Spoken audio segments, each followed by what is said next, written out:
Փետրվար փետրվարին տնտեսական ակտիվության ցուցանիշն աճել է 4.1%-ով, վիճակագրական կոմիտեն հրապարակել է տարվա առաջին 2 ամիսների մակրոտնտեսական ցուցանիշները։ Ամենաբարձր աճն արձանագրվել է ծառայությունների ոլորտում 12.4%, հաջորդում է շինարարությունը 12.2%-ով, առևտուրն ավելացել է 7.8%, էլեկտրաէներգիայի արտադրությունը 6.9%-ով։ Անկում է գրանցել արտաքին առևտրաշրջանառությունը 52%, արտահանումը նվազել է 59.7%, իսկ ներմուծումը 45.8%-ով։ Արդյունաբերական արտադրանքի ծավալն նվազել է 19.4%-ով։ Սպառողական գնաճը կազմել է 2.1, իսկ արդյունաբերական արտադրանքինը 2.2%։ Հանրապես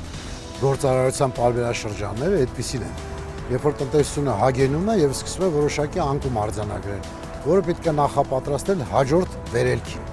Հիմա այս բանը, որ նայում ենք 4.1 տնտեսական աճի ցուցանիշը, դա համաշխարհային միջինից բարձր է։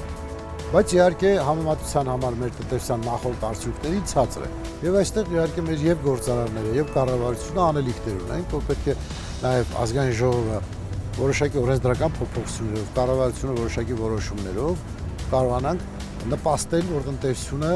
այս 4.1%-ը հաջորդ եռամսյակում դառնա 5.5-97%։ 2024-ին հայ-իրանական երկկողմ առևտրաշրջանառության ծավալները գերազանցել են նախորդ առնվազն 5 տարիների ցուցանիշը։ Իրանի արտաքին գործերի նախարար Աբբաս Արաղչիի հետ համատեղ մամուլի ասուլիսում հայտարարել է արտգործնախարար Արարատ Միրզոյանը։ Հավելել, գործընկերոջ հետ քննարկել են առևտրաշրջանառությունը $3 միլիարդ հասցնելու հնարավորությունը։ Իրանն իր մասնակցությունն ունի Հայաստանի տնտեսական ենթակառուցվածքային ծրագրերի իրականացման գործում, որոնք ոչ միայն տնտեսական, այլև իրականում ռազմավարական նշանակություն ունեն։ Քաջարան-Ագարակ ճանապարհահատվածի 32 կիլոմետրանոց հատվածը, որի շինարարությունը հայկական կողմը վստահել է իրանական ընկերությանը, խաղաղության խաչմերուկ նախագծի կարևոր բաղադրիչներից է։ Անդրադառնալով իրանական մաքսակետում օտարերկրյա պետհամարանիշերով բեռնատարների համար դիզվառելիքի գների բարձրացման խնդրին ու վարորդների բողոքներին, նախարարները նշել են, կա ըմբռնում, որ երկու երկրների բեռնափոխադրողների վարորդների համար որոշակի պարզեցումներ եւ ավելի հարմարավետություն կստեղծվի։ Առաջիկայում աշխատանքները կվերջնականացվեն։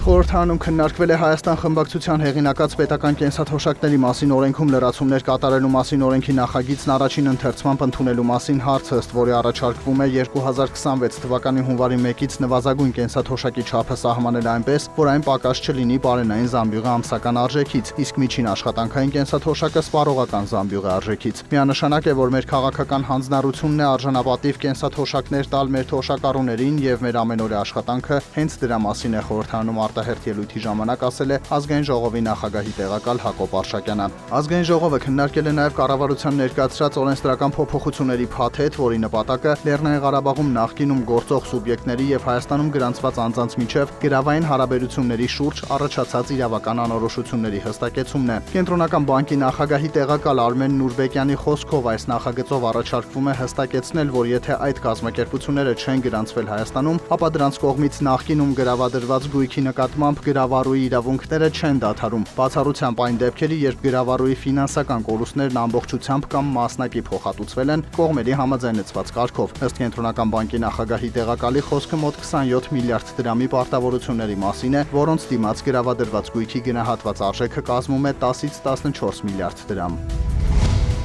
Հեռահաղորդակցության տեխնոշաբաթ Երևանում մեկնարկել է ապագայի կապի տեխնոլոգիաներ խորագրով համաժողովը։ Հայ եւ արտասահմանցի գործընկերները քննարկում են հեռահաղորդակցության եւ տեխնոլոգիաների ոլորտի վերջին զարգացումներն ու նորարարությունները։ Համաժողովին քննարկվել են նոր սերնդի տեխնոլոգիաների ներդրումը եւ կիրառությունը մեր երկրում, տիեզերական կապի զարգացման միտումները, Starlink արբանյակային կապի համակարգի հեռանկարը, արհեստական բանականության ազդեցությունը հեռահաղորդակցության ոլորտի վրա։ Կապի տեխնոլոգիաները շատ արագ են զարգանում, ինչպես որ ամբողջ աշխարհում, նաև Հայաստանում, եւ մեր օպերատորները հետևում են նորարարություններին։ Նման աշխատաժողովները մեծ դերակատարություն ունեն ինչպես տարածաշրջանային երկրների համար, որոնք նշեն, որ որոնց տնտեսությունները բռնել են թվայնացման ուղին։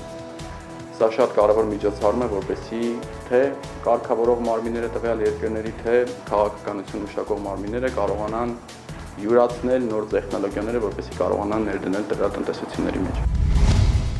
Լոնդոնի բորսայում Brent ապրանքանիշի հունիսի մատակարարումների ֆյուչերսների գինը նախորդ օրվա բորսաների փակման պահի ցուցանիշի համեմատ աճել է 0.1%-ով կազմելով բարելի դիմաց $72.42։ Նյու Յորքի ապրանքային բորսայում WTI տեսակի նավթի մայիսի մատակարարումների ֆյուչերսային գինը նախորդ օրվա բորսաների փակման պահի ցուցանիշի համեմատ բարձրացել է 0.1%-ով կազմելով բարելի դիմաց $69.19։ Ոսկու միջազգային գինը մնացել է անփոփոխ եւ 1 ունցիայի դիմաց կազմել $3044։ Բիտքոյնի արժեքը վերջին մեկ օրվա դրությամբ նվազել է 0.5%-ով եւ կազմել մեկ հատի համար $87207։ Հայաստանի կենտրոնական բանկը տեղեկացրել է, որ մարտի 25-ի տվյալով ամերիկյան դոլարը միջինն արժեցել է 391 դրամ 80 լումա։ Եվրոպական արժույթի գինը կազմել է 423 դրամ 89 լումա։ Ռուսական ռուբլու արժեքը սահմանվել է 4 դրամ 64 լումա։